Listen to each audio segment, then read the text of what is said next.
നമസ്കാരം. പക്രുവിൻ്റെ 5ാമത്തെ എപ്പിസോഡിലേക്ക് സ്വാഗതം. ഈ പക്രുവിനെ പറ്റി ആദ്യമേ കുറേ ഞാൻ കഥകൾ പറഞ്ഞിട്ടുണ്ട്. എന്നാലും ഈ പക്രു എങ്ങനെയെന്ന് പറഞ്ഞാൽ, പക്രു അവൻ്റെ വീട്ടിലോ ആര് വന്നാലും അവനക്ക് അവരോട് മിങ്കിളാനോ മിണ്ടാനോ അവരോട് സംസാരിക്കാനോ ഭയങ്കര ഒരു നാണം. അവൻ്റെ ആൾക്കാരോട് കൂടുതൽ അങ്ങനെ ഒരു സപ്പോർട്ട് ആയിട്ട് അവന് നിൽക്കില്ല. അവനായി അവൻ്റെ ജോലിയായി അങ്ങനെ ഉണ്ടായത്. അപ്പം അവൻ്റെ വീട്ടിൽ വിരുന്നുകാർ വന്നാൽ തന്നെ പെട്ടെന്ന് അവൻ്റെ ഉമ്മാക്ക് എങ്ങനെയാണ് മനസ്സിലാകുക എന്ന് പറഞ്ഞാൽ, ഇവന് ഫ്രണ്ടിലോ ഹാളിലോ എവിടെയെങ്കിലും ഇരുന്നിട്ടുണ്ടെങ്കിൽ ഒരു ഓട്ടം ഓടും. ആ ഓട്ടം ഓടി നേരെ ഇവൻ്റെ ബാക്കിൽ, വീട്ടിൻ്റെ ബാക്കിൽ ഒരു അടുപ്പുണ്ട്, ഒരു തീ കത്തിക്കുന്ന അടുപ്പ്. അവിടെ പോയിട്ട് വെറുതെ ഇവൻ കുറച്ച് വിറകും അതും ഇതും എല്ലാം വെച്ച് ഇവൻ തീ കത്തിച്ചിട്ട് വെറുതെ ഊതിക്കൊണ്ടിരിക്കും. അവർ പോകുന്നവരെ ഇവൻ ഈ ഊതിക്കൊണ്ട ഇങ്ങനെ ഇവൻ നിൽക്കുക. അപ്പോൾ അവർ ചോദിച്ചാൽ പറയും അവനെന്തോ ജോലിയിലാണ്, എന്തോ കുളിക്കാൻ വേണ്ടി വെള്ളം ചൂടാക്കുന്നതാണ്. അവർ പോയതിൻ്റെ ശേഷം പക്രു തിരിച്ചു വരുള്ളൂ.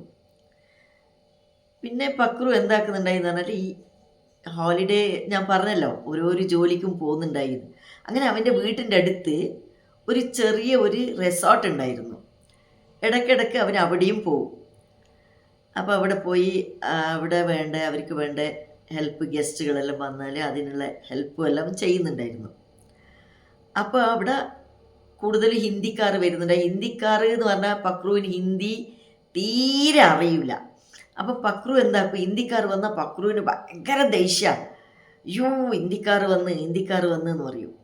അപ്പോൾ ഒരു ദിവസം ഇതേപോലെ ഒരു ഹിന്ദി സംസാരിക്കുന്ന ആൾ വന്ന് അപ്പോൾ അവർ പക്രുവിനോട് പറഞ്ഞു, നിൻ്റെ നമ്പർ ഇതാ, ഞങ്ങൾക്ക് റൂമിൽ എന്തെങ്കിലും സർവീസ് വേണ്ടെങ്കിൽ നിന്നെ ഞങ്ങൾ വിളിക്കാമെന്ന് പറഞ്ഞു. പക്രു നമ്പറും കൊടുത്തു. ഒരു 2 മണിക്കൂർ കഴിഞ്ഞതിന് ശേഷം അവർ വിളിച്ചു, റൂമിൽ ചൂടുവെള്ളം വരുന്നില്ല എന്ന്. അപ്പോൾ പക്രു ഗരം പാനി എന്നും പറഞ്ഞ് പക്രു പോയി. പക്രു പോകുന്ന സമയത്ത് ആ ബാത്റൂമിൻ്റെ അകത്ത് ഒരാൾ കുളിക്കുന്നു. അപ്പം പക്രു എന്ത് പറഞ്ഞു അവരോട്, ശരി കുളിച്ചതിന് ശേഷം എന്നെ വിളിക്കുകയെന്ന് പറയാൻ ഹിന്ദിയിൽ എന്താ പറയണ്ടേന്ന് പക്രുക്ക് അറിയില്ല.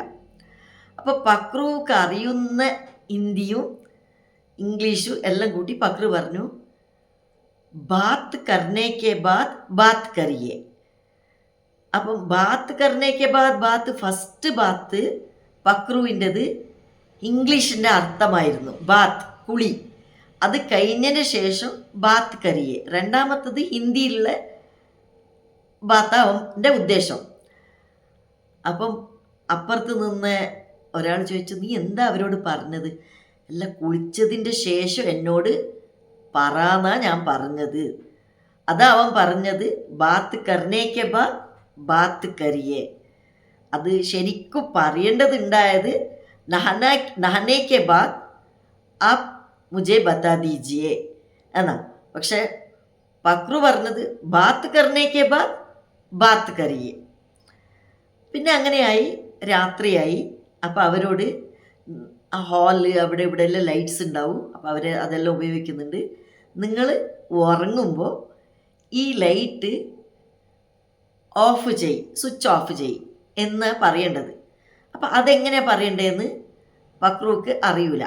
അത് പറയേണ്ടത് ആപ് സോനെ പേ ലൈറ്റ് ബന്ദ് കർ ദീജിയേ എന്നാ പറയേണ്ടത്.